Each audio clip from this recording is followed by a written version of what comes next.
काम चालू होतं. आपल्या संघटनेचं जेव्हा कोरोना काळातलं काम चालू होतं, आपल्या एका कार्यकर्त्याचे आई आणि वडील अशा दोघांना बेडची रिक्वायरमेंट होती. बेड मिळत नव्हता. माझा आणि दादांचा परिचय नव्हता, पण आमच्या दोघांमधले जे कॉमन मित्र आहेत ते गिरीश महाजन. मी गिरीश भाऊंना फोन केला. गिरीश भाऊंनी दादांना कॉन्फरन्स कॉलवरती घेतलं. दादांनी डिटेल्स विचारले काय झालं. त्या दिवशी रात्री दादांनी प्रयत्न केला बेड मिळवण्यासाठी. खरी मोठी गोष्ट याच्या पुढे आहे. रात्रभर काम करून मी सकाळी घरी गेलो. दुसऱ्या दिवशी सकाळी 10 वाजता चंद्रकांत दादांचा मला फोन आला हे विचारायला की तुमचे जे पेशंट होते त्यांना बेड मिळाला का.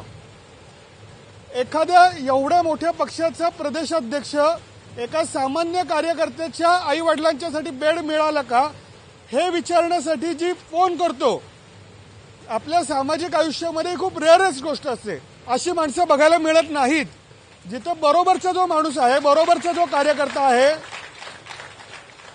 त्याचं काय चाललेलं आहे याच्याशी काही देणं घेणं नसलेले अनेक राजकीय नेते जेव्हा बघायला मिळतात, तेव्हा एखाद्या अनोळखी कार्यकर्त्याची चौकशी करणारे दादांसारखं एखादं व्यक्तिमत्व दुर्मिळ असतं.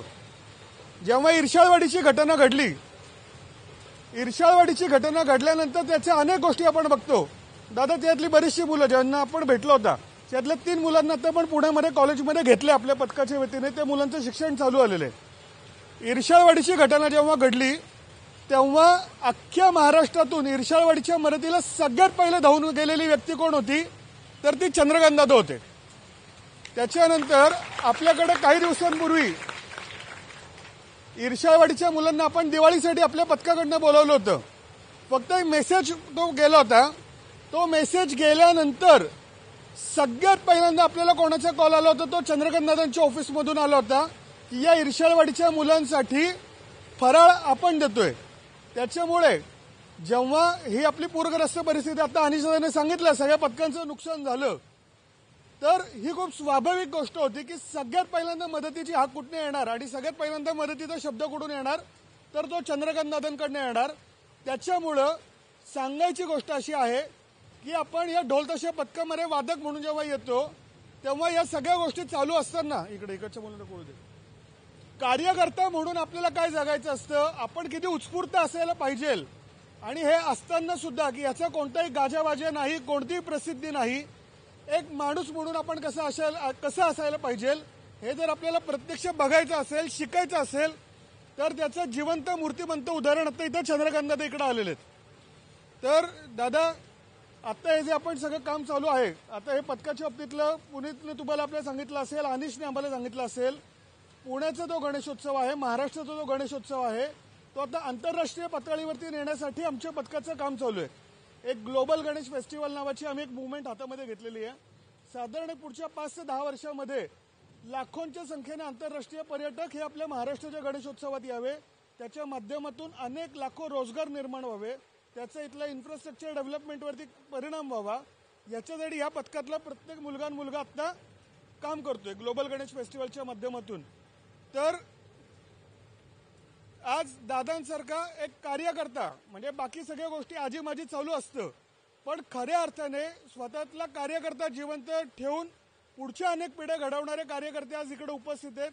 तर दादा आमच्या सगळ्या वादकांकडनं तुमचा आभार तर आहेच आहे, पण हीच एक महत्वाची काय म्हणू त्याला आपण एक विनंती आहे. असंच तुमच्या कार्यकर्त्याचे अनेक अनुभव आम्हाला म्हणजे दादांचा एक किस्सा मी दादांच्या एका भाषणात ऐकलं होतं, तो एक शेवटचा सांगतो आणि थांबतो. दादा मूळचे कोल्हापूरचे. दादा त्यांच्या एका भाषणात असं म्हणाले होते की दररोज सकाळी त्यांची जी कोल्हापूरची जी महालक्ष्मी आहे ती त्यांना आशीर्वाद द्यायला येते आणि ती एक अट घालते की ना तुला किती पैसे पाहिजे ते तुम्हाला सांग, फक्त अटी 2 असतात त्या पैशांच्या मागच्या की दिवस संपेस तोपर्यंत ते सगळे पैसे खर्च झालेले असायला पाहिजे आणि ते पैसे कुठे खर्च झाले याची कुठं वाच्यता पण नसायला पाहिजे. याच्यातली जो सांगायचा मुद्दा आहे हा समजून घ्या. महाराष्ट्रातल्या नाही संपूर्ण देशातल्या हजारो संस्था या चंद्रकांत दादांच्यामुळे उभ्या आहेत. हे कोणाला माहीत पण नसतं. दादा कधी त्या गोष्टीची कुठे वाच्यता करत नसतात, पण अनेक संस्था त्यांची जडणघडण त्याची पायाभरणी इथपासून राष्ट्रीय लेवलला आंतरराष्ट्रीय लेवलला काम होईल या प्रत्येक गोष्टीमध्ये पालकत्वाच्या भूमिकेमध्ये चंद्रकांत दादा असतात.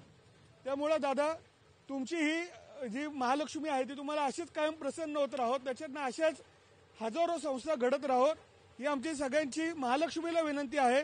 तुम्ही आज पुन्हा इकडे आलात, वेळोवेळी तुम्ही सगळ्या आपत्कालीन परिस्थितीमध्ये महाराष्ट्राच्या पाठीशी दादा म्हणून उभेच असतात. याच कामासाठी तुम्हाला अजून बळ मिळो हीच महालक्ष्मीला प्रार्थना आणि आमच्या गणपती बाप्पाला प्रार्थना. आणि एवढं बोलतो आणि माझं मनोगत संपवतो.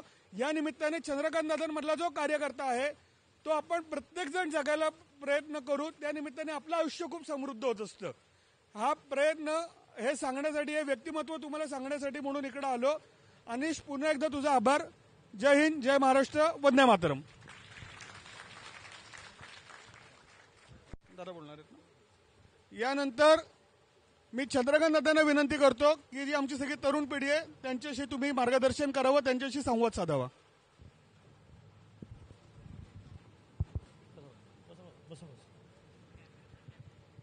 आज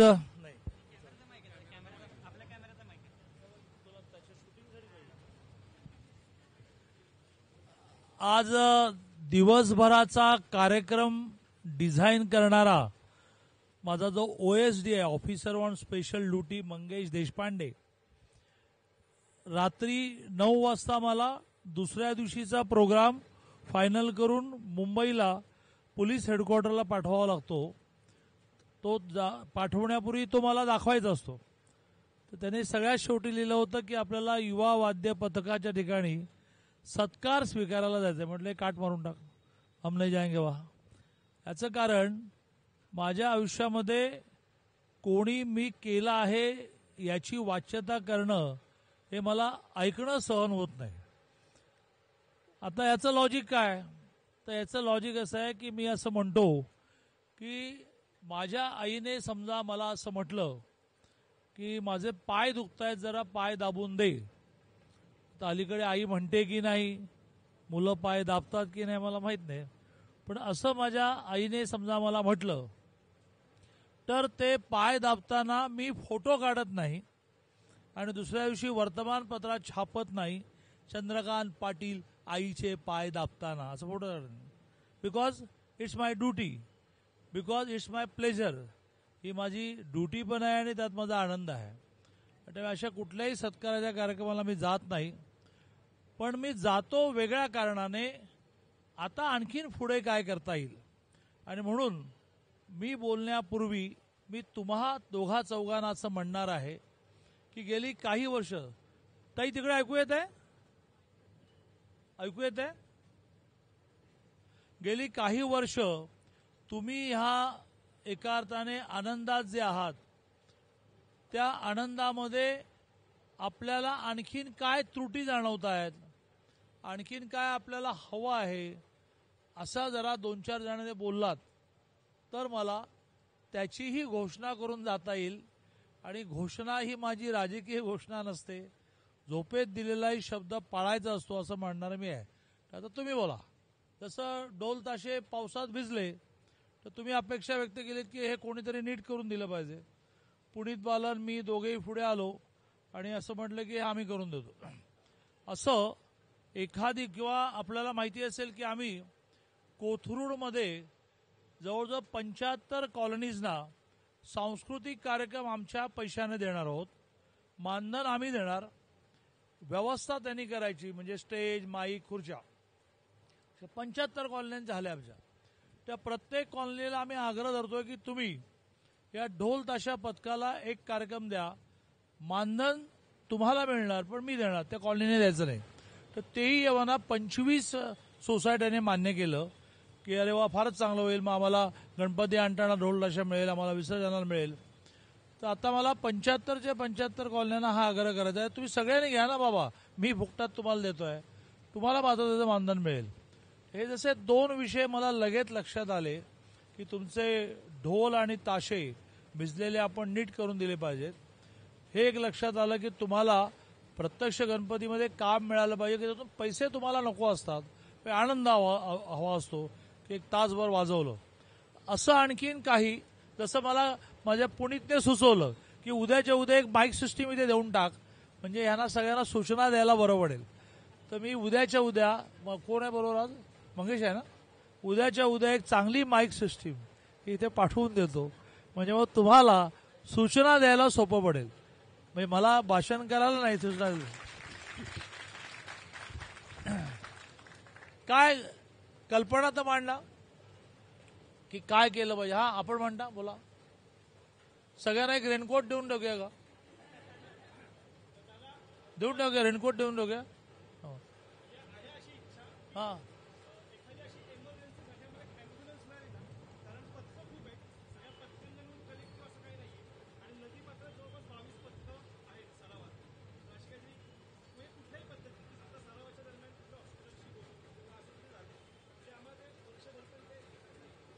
उद्याच्या उद्या अँब्युलन्स खरेदी करा, त्याचे पैसे मी पाठवून देतो.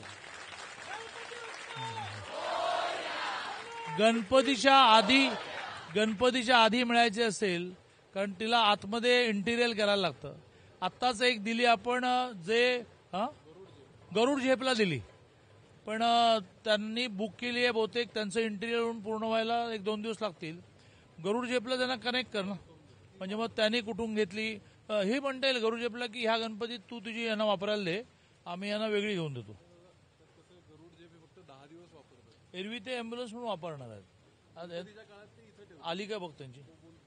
चल, एक अँब्युलन्स आता गरुड झेपची तुम्हाला देतो आणि गरुड झेपला सांगतो की ह्यांनाही तुम्ही घेण्यामध्ये मदत करा. म्हणजे एजन्सी ठरवणं, इंटिरियर ठरवणं एवढंच, बाकी काय. आता ह्याने माझं वर्णन केलंच आहे की कोल्हापूरची अंबाबाई रोज मला झोपेतून उठवते. 6:30 नंतर झोपायचं नाही. पहाटे 4ला झोपलं असेल तर 6:30 उठायला पाहिजे. आणि मग उठल्या उठल्या माझी अंबाबाई मला विचारते, एकेरीत म्हणतो याचं कारण ज्यावेळेला प्रेम असतं त्यावेळेला एकेरीत बोलायचं असतं. आईला अहो आई म्हणायचं नसतं, अगं आईच म्हणायचं असतं ना, का तू म्हणते अहो आई, अहो आई साहेब असं नाही म्हणत.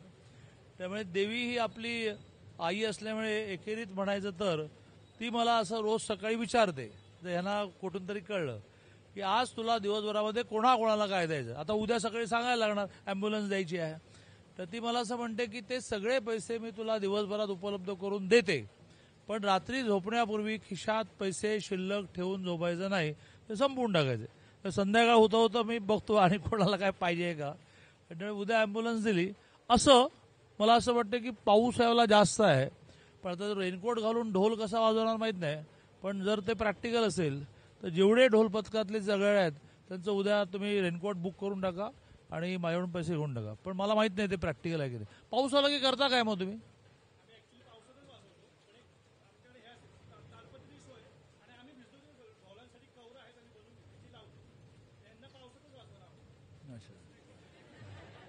पावसात वाजायला आवडतं, सर्दी झालेली आवडते, आजारी पडायला आवडतं, आईला त्रास द्यायला आवडतो.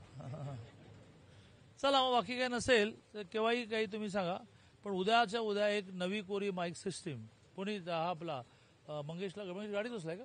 अरे तू आहेस की रे महेश, तू दे लगेच कर. आत्ताच्या आता एक 7-8 कॉलनीजना आपण दिल्या, तर राहुलला कॉन्टॅक्ट माहिती असेल. चला, जय हिंद, जय महाराष्ट्र.